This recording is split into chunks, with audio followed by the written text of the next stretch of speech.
Today we have a very unique list. We're going to count down the most valuable and iconic, important key issues from Marvel and Atlas Comics of the 1950s that do not have a single high-grade copy on the CGC census, even after 25 years.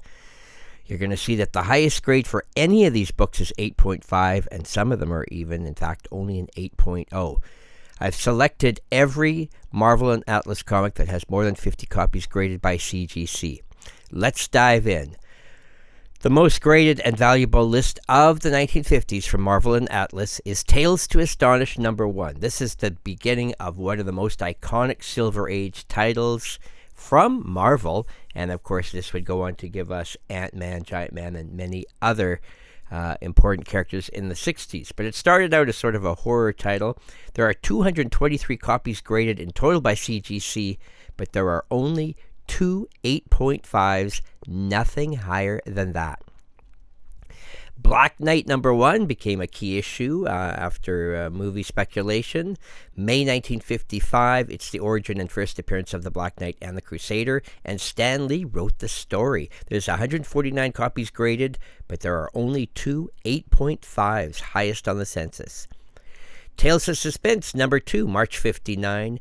Jack Kirby, Russ Heath, and Joe Sinnott art, and Steve Ditko did the cover. There's 137 copies graded, but there's only 1 8.5 of a title that would later give us Iron Man.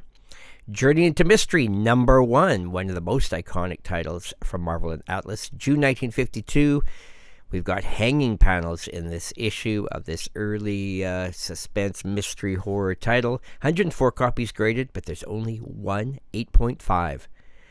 Human Torch was brought back in the mid-50s. Issue 37 is June 1954. It's got a Submariner backup story. Bill Everett story and art on this one. Carl Burgos cover. 82 copies graded, but only 1 8.5. Menace #5, July 53. The origin and first appearance of the zombie. And this has got a Stan Lee story. 80 copies graded. There are 3 8.5s. Black Knight #2, July 1955. Stan Lee wrote this one as well. Joe Manley cover. 78 copies graded. There's 1 8.5. Captain America Comics 77, July 1954. This also features the Human Torch. And we've got John Romita cover art here. 76 copies graded, but only an 8.5. Strange Tales 28, May 1954. Classic skull cover. Jack Katz worked on this issue, among other artists. 75 copies graded. There is not even an 8.5 of this book. There is an 8.0. This book literally doesn't seem to exist. Now, keep in mind, we're only talking about graded copies. Could there be raw copies out there that grade higher than 8.5? Yes, of course, there could be, but we have no way to keep track of that. What this chart basically does is show us the true rarity of these key books. They're just not out there. And even if there is one or two that survive, that's pretty well a miracle. War Comics #11, August 1952. This is the only war comic on our list. A classic cover and a little bit racist. Hank Chapman and Robert Bernstein story here. Paul Reinman art. 67 copies graded. There is 1 8.5. Mystery Tales 19, May 1954. This book was used in the Senate investigation on juvenile delinquency. We've got Carmen Infantino art. 66 copies graded. There is 1 8.5. Mystery Tales #9, March 1953. Joe Manley worked on this one, and a bunch of other artists, even Bill Everett. 65 copies graded. There is only an 8.0 of this book. Submariner Comics #33, April 1954. It's the origin of Submariner, and Namora appears in this issue. And even Human Torch has a backup story, Bill Everett story, and cover art. 65 copies graded. There are 2 8.5s. Marvel Tales 116, July 1953. Joe Sinnott worked on this issue. Joe Manley cover. 62 copies graded. There is only an 8.0. Young Man 26, March 1954. One of the few superhero comics even put out by Marvel and Atlas in the 50s. This one's got the whole gang. Human Torch, Toro, and Submariner cameo in a Captain America story. And it's the first appearance of the Vulture. But there's only 62 copies graded. and there is only an 8.0, highest on the census. Journey into Mystery 16, June 1954.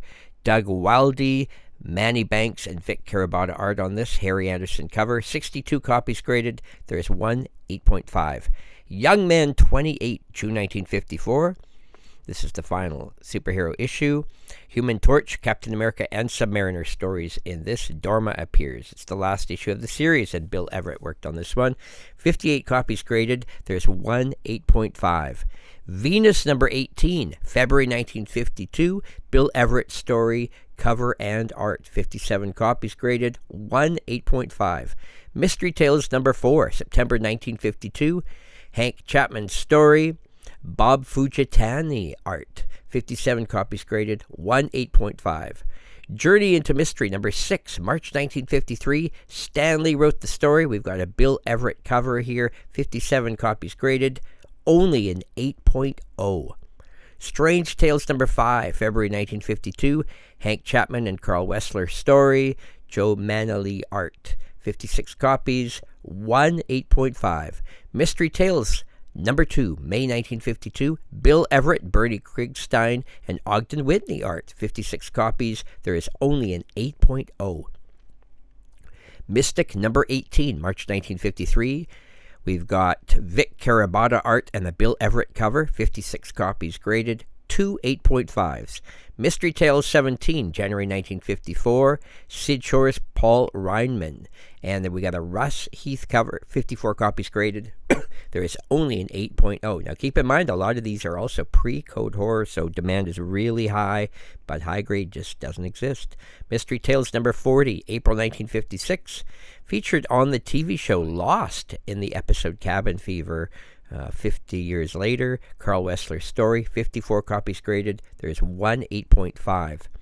Astonishing number 8, January 1952. Hank Chapman story and Russ Heath cover and art, 53 copies. There is only an 8.0. Strange Tales number 6, April 1952. Carl Wessler's story, Russ Heath cover, 52 copies. There is one 8.5. And Mystery Tales 14, August 1953, Paul S. Newman story, Bill Everett cover, and George Tuska and Joe Manley also worked on this issue. 51 copies graded by CGC and all grades combined, Universal, two 8.5s. There you go. These are extremely rare books in any condition. These are the ones that do not have any 9.0s or higher. Hunt these out. These are key issues. Everyone wants them. Classic covers, classic creative teams.